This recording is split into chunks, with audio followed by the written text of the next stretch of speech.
அஸ்ஸலாமு அலைக்கும் வரஹ்மத்துல்லாஹி வபரகாத்து.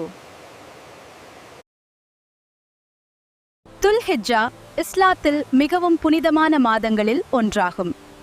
இந்த மாதத்தில் பல நன்மைகள் உள்ளன. துல் ஹிஜ்ஜாவின் முதல் 10 நாட்களில் செய்யப்படும் நல்ல செயல்கள் அல்லாஹ்வுக்கு மிகவும் பிரியமானவை.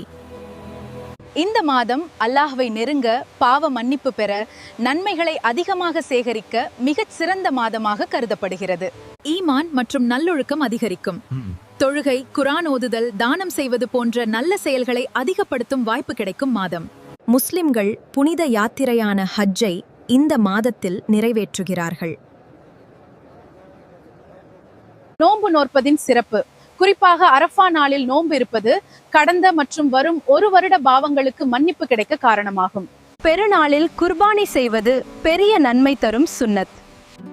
இந்த 10 நாட்களும் நோன்பு பிடித்து அமல் செய்தால் அல்லாஹ் உங்கள் விதியையும் மாற்றி எல்லா விதமான பிரச்சனைகளை தீர்த்து பரக்கத் கிடைக்க உதவி செய்வான்.